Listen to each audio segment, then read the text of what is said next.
Chapter 15 The Discovery of Oz the Terrible. The four travellers walked up the great gate of the Emerald City and rang the bell. After ringing several times, it was opened by the same guardian of the gates they had met before. "What, are you back again?" he asked in surprise. "Do you not see us?" answered the Scarecrow. "But I thought you had gone to visit the Wicked Witch of the West." "We did visit her," said the Scarecrow. "And she let you go again?" asked the man in wonder. "She could not help it, for she is melted," explained the Scarecrow. "Melted? Well, that is good news indeed," said the man. "Who melted her?" "It was Dorothy," said the Lion gravely. "Good gracious!" exclaimed the man, and he bowed very low indeed before her. Then he led them into his little room and locked the spectacles from the great box on all their eyes, just as he had done before. Afterward, they had passed on through the gate into the Emerald City. When the people heard from the guardian of the gates that Dorothy had melted the Wicked Witch of the West, they all gathered around the travellers and followed them in a great crowd to the Palace of Oz. The soldier with the green whiskers was still on guard before the door, but he let them in at once, and they were again met by the beautiful green girl, who showed each of them to their old rooms at once, so they might rest until the great Oz was ready to receive them. The soldier had the news carried straight to Oz that Dorothy and the other travellers had come back again after destroying the Wicked Witch. But Oz made no reply. They thought the great wizard would send for them at once, but he did not. They had no word from him the next day, nor the next, nor the next. The waiting was tiresome and wearing, and at last they grew vexed that Oz should treat them in so poor a fashion. After sending them to undergo hardships and slavery, so the Scarecrow at last asked the green girl to take another message to Oz, saying if he did not let them in to see him at once, they would call the winged monkeys to help them and find out whether he kept his promises or not. When the wizard was given the message, he was so frightened that he sent word for them to come to the throne room at 4 minutes after 9 o'clock the next morning. He had once met the winged monkeys in the land of the West, and he did not wish to meet them again. The four travellers passed a sleepless night, each thinking of the gift Oz had promised to bestow on them. Dorothy fell asleep only once, and then she dreamed she was in Kansas, where Aunt Em was telling her how glad she was to have her little girl at home again. Promptly at 9 o'clock the next morning, the green-whiskered soldier came to them, and 4 minutes later they all went into the throne room of the great Oz. Of course, each one of them expected to see the wizard in the shape he had taken before, and all were greatly surprised when he looked about and saw no one at all in the room. They kept close to the door and close to one another, for the stillness of the empty room was more dreadful than any of the forms they had seen Oz take. Presently, they heard a solemn voice that seemed to have come from somewhere near the top of the great dome, and it said, "I am Oz, the great and terrible. Why do you seek me?" They looked again in every part of the room, and then, seeing no one, Dorothy asked, "Where are you?" "I am everywhere," answered the voice. "But to the eyes of common mortals, I am invisible. I will now seat myself upon my throne, that you may converse with me." Indeed, the voice seemed just then to come straight from the throne itself, so they walked toward it and stood in a row while Dorothy said, "We have come to claim our promise, O Oz." "What promise?" asked Oz. "You promised to send me back to Kansas when the Wicked Witch was destroyed," said the girl. "And you promised to give me brains," said the Scarecrow. "And you promised to give me a heart," said the Tin Man. "And you promised to give me courage," said the Cowardly Lion. "Is the Wicked Witch really destroyed?" asked the voice, and Dorothy thought it trembled a little. "Yes," she answered. "I melted her with a bucket of water." "Dear me," said the voice, "how sudden! Well, come to me tomorrow, for I must have time to think it over." "You had plenty of time already," said the Tin Man angrily. "We shan't wait a day longer," said the Scarecrow. "You must keep your promise to us," exclaimed Dorothy. The lion thought it might be as well to frighten the wizard, so he gave a large, loud roar, which was so fierce and dreadful that Toto jumped away from him in alarm and tipped over the screen that stood in a corner. As it fell with a crash, They looked that way, and the next moment all of them were filled with wonder. For they saw standing in just the spot the screen had hidden a little old man with a bald head and wrinkled face, who seemed to be as much surprised as they were. The Tin One Man, raising his axe, rushed toward the little man and cried out, "Who are you?" "I am Oz the Great and Terrible," said the man in a trembling voice. "But don't strike me, please don't, and I'll do anything you want me to do." Our friends looked at him in surprise and dismay. "I thought Oz was a great head," said Dorothy. "And I thought Oz was a lovely lady," said the Scarecrow. "And I thought Oz was a terrible beast," said the Tin One Man. "And I thought Oz was a ball of fire," exclaimed the Lion. "No, you're all wrong," said the little man meekly. "I've been making believe." "Making believe?" cried Dorothy. "Are you not a great wizard?" "Hush, my dear," he said. "Don't speak so loud, or you will be overheard, and I shall be ruined. I'm supposed to be a great wizard." "And aren't you?" she asked. "Not a bit of it, my dear. I'm just a common man." "You're more than that," said the Scarecrow in grieved tone. "You're a humbug." "Exactly so," declared the man, rubbing his hands together as if it pleased him. I am a humbug." "But this is terrible," said the Tin One Man. "How shall I ever get my heart, or my courage?" asked the Lion. "Or my brains?" wailed the Scarecrow, wiping the tears from his eyes with his coat sleeve. "My dear friend," said Oz, "I pray you not to speak of these little things. Think of me and the terrible trouble I am in at being found out." "Doesn't anyone else know you're a humbug?" asked Dorothy. "No one knows it but you four and myself," replied Oz. "I have fooled everyone so long that I thought I should never be found out. It was a great mistake my ever letting you into a throne room. Usually I will not see even my subjects, and so they believe I am something terrible. But I don't understand," asked Dorothy in bewilderment. "How is it that you appear to me as a great head?"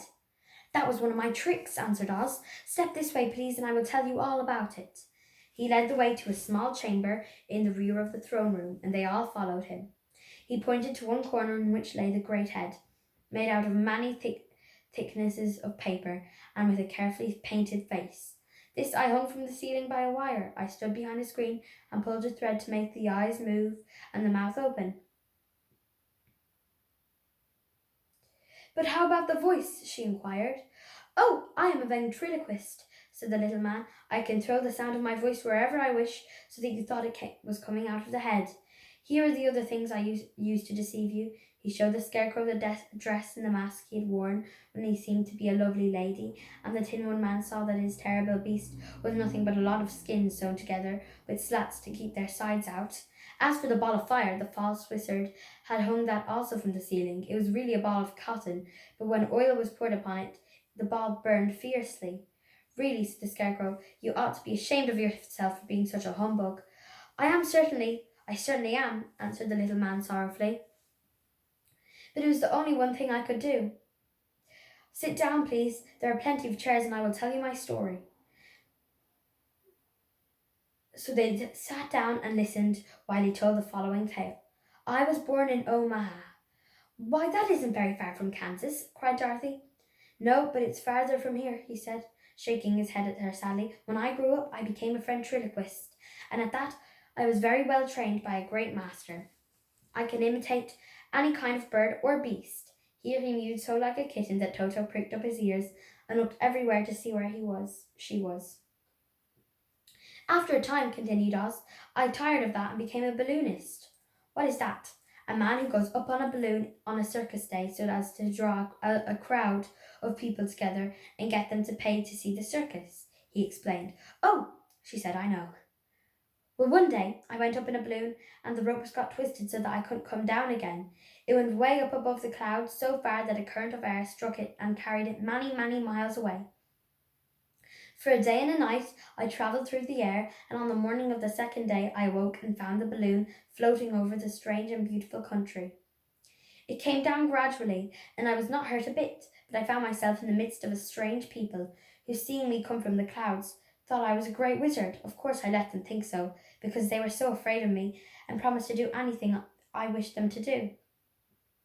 Just to amuse myself and keep the good people busy, I ordered them to build this city and my palace, and they did it all willingly and well. Then I thought, as the country was so green and beautiful, I could call it the Emerald City, and to make the name fit better, I put green spectacles on all the people so that everything they saw was green. But isn't everything here green? Asked Dorothy. No more than in any other city, replied Oz.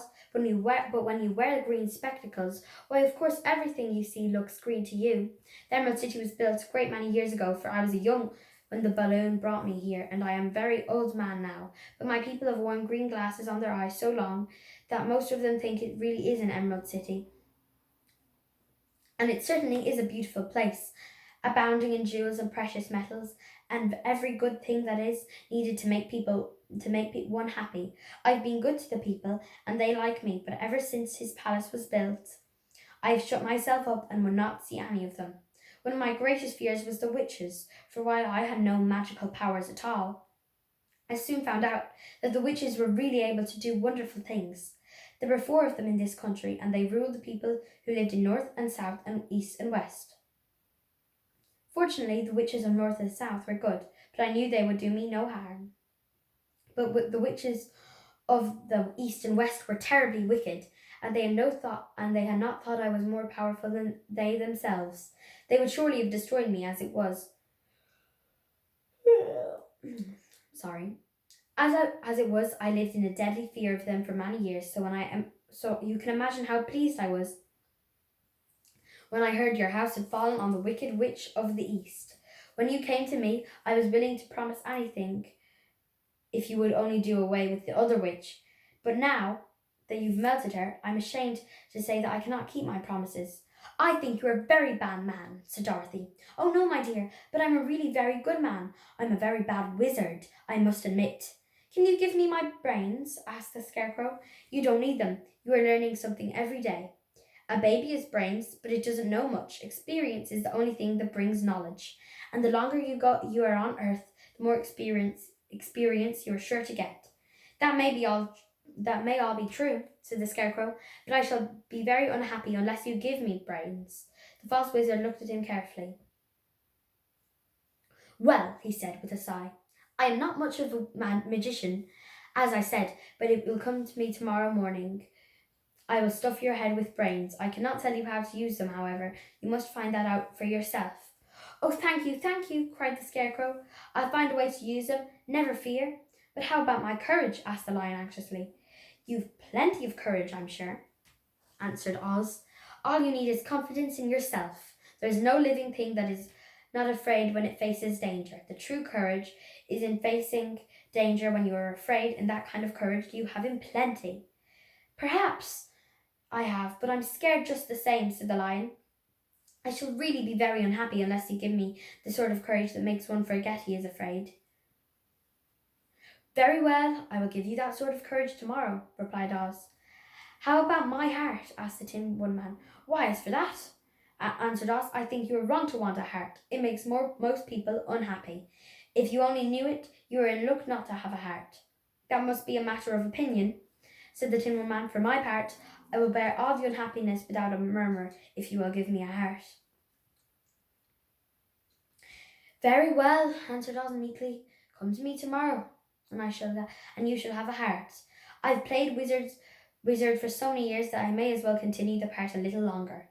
And now, said Dorothy, how am I to get back to Kansas? We shall have to think about that, replied the little man. Give me 2 or 3 days to consider the matter, and I will try to find a way to carry you over the desert.